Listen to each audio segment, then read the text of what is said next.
Hello, sports fans. Jim Coyle with Indiana Sports Beat Radio. Thank you for stopping by our YouTube channel. Make sure to hit the subscribe and notifications toggle so you never miss a thing. All of our content up here every day. Looking forward to it. Thank you, and we'll see you on the radio. If you're looking for a great gift for the Indiana sports fan in your life, just go to isbradio.itemorder.com and you'll find plenty of options, including sweatshirts, hoodies, t-shirts, pullovers, caps, and much more, including our Welcome to the SIG 10 line that benefits the local Boys and Girls Club. That's isbradio.itemorder.com. isbradio.itemorder.com. Welcome back, Indiana Sports Beat Radio, coming to you here on this Friday, frigid Friday, and we'll warm it up a little bit with the shot father, Todd Leary from myjumpshot.com. Make sure if you have a kid, know a kid, or a kid that needs help with their basketball fundamentals, especially if you've got someone that you're trying to really move up to the next level. Check out myjumpshot.com and the shot father, Todd Leary. Greetings, sir. How are you? I hope you're keeping warm. Well, I'm still inside. You can see that. I was like, yesterday I knew, I'm like, I am not going out. I am not going out no matter what. And what did I do? I picked yesterday to be the day that I go out and shop and do all this stuff. And at the end of the day, and I'm like, oh my God, it was Arctic. But it's going to warm back up. But we've got plenty of things to keep it warmed up. Tons of football coming up this weekend. Of course, basketball as well. Indiana on the hardwood tonight as they play their final. Well, I guess it's not their final, but final game before they get a Big Ten game against Miami of Ohio tonight at home at the Simon Scott Assembly Hall. Last night, Purdue. I've talked about how this league is going to be a meat grinder, but Penn State was not one of the places I had on the meat grinder list, Todd, and they just took it to Purdue last night. But part of that, it seems like, man, you have to be ready to play every night in this league, no matter where it is, and that was a perfect example. Yeah, it was, and I'll tell you, I hadn't watched Penn State this year. It's one of the teams I hadn't seen play yet, so I wasn't familiar with the fact that they have almost their entire lineup back that started last year. And the fact that Ace Baldwin's still there, I thought it seemed like it was a long time when he was there last year. I couldn't believe they had the majority of their lineup with Puff Johnson and Hicks and those guys that are still there. Once I saw the lineup and saw the fact that they have so many returning players that played so many minutes last year and contributed to their success last year, I realized, I mean, that's another team I hadn't even considered as being a difficult place to go play in the Big Ten this year. And I know, like, Penn State's not great. Like, they're not a national contender, in my opinion. But they're extremely solid, and they got a bunch of veteran players, which makes it a hard place to go play. And so when you look at it, people will still probably say the Big Ten's down because Penn State's not a team that's going to go, have a chance to beat Duke or somebody like that. But I mean, that's a tough place to go play. And it's just another one of the road games in the Big Ten that's going to be a difficult one to win. Absolutely. And I'm like, wow, that is going to make it even more fun. But it also showed something else that we've talked about a lot is the parity in this league. Yeah. There is no one that stands head and shoulders above anybody else, especially now because those that thought Purdue was it. It's not that they're not good. They're not great. Right. And I don't know that anyone is great. Not that they can't get there and grow and become that, but this is going to be like the Big 12 was in football, man, with 80% of your conference, just put them in a blender and mix them up because you don't know what you're going to get. Yeah. And, I'm very bad about this, especially on the shows that we do about, having an overreaction to a certain game or a certain loss. I mean, if Indiana had gone to Penn State last night and lost in the manner Purdue lost, I mean, they got blown out. I mean, it ended up being an 11-point game, but they were down 20 the majority of the game. We would be saying, all kinds of craziness about this guy's not doing that, and the coaching staff didn't have him ready, and all these different things. But because it's Painter, and I'm in the same boat, because it's Painter, we don't immediately go to blaming the coaching staff. Now all of a sudden it's maybe Penn State's better, or the players didn't play well, or whatever it might be. And so I think we just all have to. I'm cautioning myself as much as anybody in those situations, but it leads to exactly the point you made. Like, every game in the Big Ten, you're going to have to go in and play well. You're not going to be able to lay any eggs and get a W. And that's just, when you've got 20 game conference schedule, like, that's 20 mentally prepared games in a row. And I know that sounds easy, but it's not. Like, it's not. There used to always be some games where I hate to use this term, but you could, for lack of a better phrase, take the night off. Yeah. And still cruise to a win. Yep. Boy, there may be. I can't think of where that is right now. Might have one game somewhere along the line, but buddy, I can't even think of who it is. Wrong night to think it, probably. Yeah. I can't think of who that game's going to be, to be honest with you. I mean, it's going to be one of the new teams. It's going to be one of the new teams, like Washington or USC or somebody like that. Maybe. I have no idea. I'm just saying that because I don't know their rosters. It would probably be USC, I guess. Yeah. Now that you mention it, Washington's probably a little stouter, but even a team like that, the minute you relax a little bit too much, and that's the night that they happen to get hot, because they're still trying. They're still working to win. And that's going to be the longest road trip these kids have ever made. Maybe that you can again say probably that shouldn't matter, but flying all the way across the country to California to play a game, I think we did that once. I think we actually played one game in California one time, but I'm not even sure. Maybe we didn't. I'm not sure. But it's not something that happens all that often. So it's definitely new. And you know what? Like, they've got to take the same approach Coach Signetti said. This is a business trip. We're getting there late. We're going straight to the hotel. We're getting up in the morning for a business meeting, and we're going to handle business and get on a plane and get out of town. Exactly. And that's the way it's got to be handled, because, it's going to be different, though. I mean, I can guarantee you I never got on a plane and flew for 4 hours or however long it's going to take for them to get to California.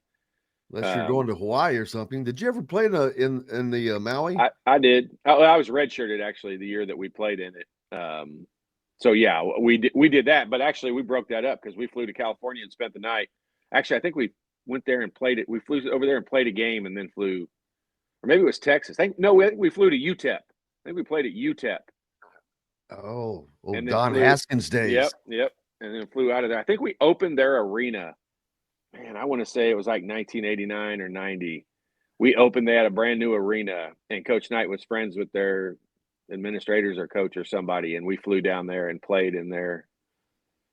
I can't remember I think we won, but I'm not sure. I think we barely won. Speaking of which, Indiana on the hardwood tonight against Miami of Ohio.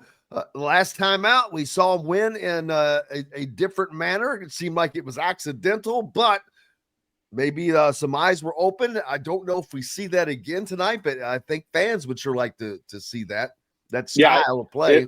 Right, and it'll be an interesting game. It's a kind of a neat homecoming. Peter Suter, who played at Carmel with one of my sons, now plays at Miami of Ohio, scored 42 points for Miami of Ohio the other night in their last game. So that's a big reunion for him coming home. Great kid, awesome family up in Carmel. So just be a lot of people there rooting for him if you hear some of those cheers. But also the Anderson kid out of Evansville, also on Miami of Ohio's team. So some home ties. And a lot of homecomings this year already. Yep. I mean, Marty Simmons was here. Then you had Daryl Thomas. Daryl Thomas, right? Daryl Thomas's son. Daryl Thomas's son. Played Pat Knight. Boy, that's a lot of homecomings already this year. Yeah, pretty cool. It's neat when it seems like that works out a lot, but that just kind of tells you how many Indiana kids there are that play basketball across the country somewhere. And so that's part of it. But yeah, I think Indiana fans, me being one of them, wants to see a up and down style of play tonight. Wants to see, as much as I mean, it's wasted breath to see one of the bigs on the Luke floor. Goody and Luke McKenzie Goody and and Bacco on the Mbako on floor the at the floor at the same same time. time. Yeah, I would like to see that Yeah. a little bit. But yeah, it's just I'll be interested to see if I don't think one game you all of a sudden throw your whole game plan out the window and that's what you start going with. But I think if those guys can play well together again, I think it starts to plant the seed of maybe this lineup needs to be on the floor a little bit more together. It just seemed like there was a lot more spacing watching that too. A lot, the lanes were wider. Everything was just more open. It seemed like shooting obviously opens the game up. It does. But look It, at the size of Bala. Like Omar Balo is a gigantic human being. Like he yes, takes up he a is. lot of space. He's way bigger than Malik Renew. And I consider Malik Renew like he's a space eater. Like he's a big dude in there. He's not some skinny, high flyer. Like he's a big dude that takes up space. And Balo is way bigger than him. So when you put those two guys together in that lane, it looks clogged up. It looks like there's not a lot of movement going on because those two guys, I mean, Renew does a little bit more, but Balo for the most part doesn't leave that lane area. And there's no question about it. That is, you change the way that you play. I'll just say it that way. I'm not going to say one way is better than another, but you change the way that you play when you've got a big guy that's always in that area. Yeah, obviously. And this team has so many parts that they would like to be able to get going together in concert. But and Luke Goody is one of those guys that has not had the start to his year that he wanted, but all of a sudden, boom, he has that breakout game. And you've talked about it many times that, boy, it's just a matter of time. I mean, him and Mbako, they're just shooters. That's what they are. They're good shooters as well. And we saw that from Luke the other night. You could tell he was feeling it. He was in the zone. He was knocking down big shots, quick shots, didn't matter. He was hitting them. But they need to get the rest of the team going because he was 5 of 7, I believe. The rest of the team was 2 of whatever. But as long as you've got somebody hitting them, I guess, on a particular night, that works. But you'd certainly like to be able to spread that around a little bit. Yeah, you like to be able to make the other team has to guard all 5 guys from the arc, or 4 of the 5 guys from the arc. But I think the majority of the 3-pointers in games this year, when there's multiple threes made, most of the time it's going to come from Mbako and Goody. And that doesn't mean that Rice can't sprinkle them in and Carlisle won't sprinkle them in and Galloway will sprinkle them in. Hopefully Leal continues with playing time. Hopefully, in my opinion, I want him on the floor more. I think he makes great decisions and good plays when he's out there and he's in the right spot, helping on defense. And he's not a liability defensively, in my opinion. But I hope we see him out there. He can knock down more shots. I like that ability to be able to spread the floor and be like that. I think it makes it so much easier, for Balo and Renew to be able to maneuver on the inside and get themselves free for easier baskets when you've got guys that can knock it down from the outside. Absolutely. What besides the things that we've obviously talked about, what is a way for Indiana to start out the game to maybe get them heading in a direction of that more open offense, other than the particular personnel that's on the floor? I mean, quite honestly, the stuff that they run, the plays that they run, and that stuff is it's kind of what gets the play started. I'll call them ball movement starters. That's what gets the play going, and you'll see that ball screen and all that. Indiana kind of morphs itself. Last year it did it numerous times with Trey Galloway. I think right now it has a chance to do that a lot more, and especially with Miles Rice, of getting into the flow of the game. And then once the game kind of takes on its own personality, which every game does, then the Indiana gets kind of comfortable in that high ball screen, guy driving down the lane and making plays. And last year, I think Galloway was really the only guy that was really efficient at running that play. And